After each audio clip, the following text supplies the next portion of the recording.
Here with the first-year Cocke County coach Scotty Dykes. It's a neat homecoming for you. Could you talk a little bit about coming back and just all the memories that flooded back since you've taken the job? Yeah, well, it's definitely been neat. I mean, to come back and see some of the people that I played ball with, and they got kids on the team or kids in high school. It's been a definitely unique experience. An experience a lot of coaches don't ever get a chance to make. I've said it before. Most coaches want to come back home. I've been blessed with the opportunity to do it, so we're just hoping to make the best of that opportunity now. I know in speaking with Ken Johnson, Wes Jones's father-in-law, a big Cocke County, a strong supporter of Newport. He's real excited.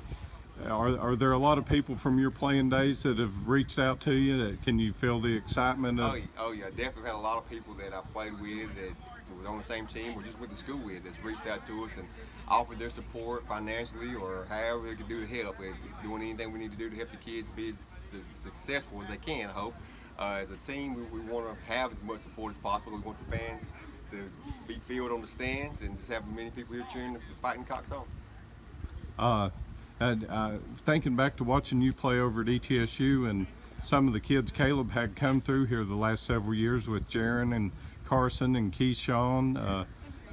Do you have a chance? Do you inherit any good skill kids? Yeah, I understand they lost a lot of good players from last year. I mean, a lot of good players get a chance maybe going to play some.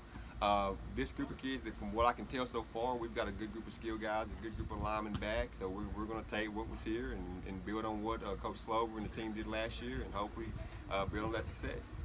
Have any of the players said, yeah, my dad or my uncle or anybody talked about people that watched you play or anything? Yeah, I've had a few of those conversations so far. Like I said, of course, that was many years ago. This year's our 30-year high school reunion, so. I mean, so that's unique in itself to be able to say on my 30-year reunion, I'm coming back to coach my old high school team. So I'm excited about that. Unfortunately, those days are gone. I'm not going to play anymore, and none of those guys that I played with will. So it's all about this group of kids right now and what they're doing in the off season to get better to have a good, successful season this year. What, real quickly, just a favorite memory or two from your playing days at Cocke County? Oh, we've had a lot of great memories here. Probably one of my favorite memories here is walking across this track onto the field and playing Marshtown West my senior year. Everyone doubted us. We didn't have much of a chance. Of course, good friends with James Little Man Stewart and Scotty Stewart and Todd Henderson, know some of those guys. No one gave us a chance in that game. We come out, won that game, put ourselves to be in position to go to the playoffs. So that year, it was early in the season, and it kind of set the tone for the rest of our senior year. So that was probably the biggest moment I can remember, look back on. Wow. So was it a shootout? Do you remember? No, it wasn't much of a shootout. We won 24-9 and they scored late. So I mean, we held them in pretty much check that year, we had a great defense that year, pretty good offense. So that was a big moment for us to show that we deserved to be in that upper echelon of the IMAC back then with Jefferson County West and Greenville and all those great teams. So I mean, so that's kind of the mentality we want to bring back. Hey, we belong in the upper echelon of the teams, and we're going to put the work in and try to prove it on the field. And then I'm going to do something for the Pigskin Yearbook on the ETSU App State renewed rivalry this year. And do you have a favorite memory or two from playing Appalachian State? Oh yeah, a lot of good memories at Appalachian State. It was a big rivalry back then.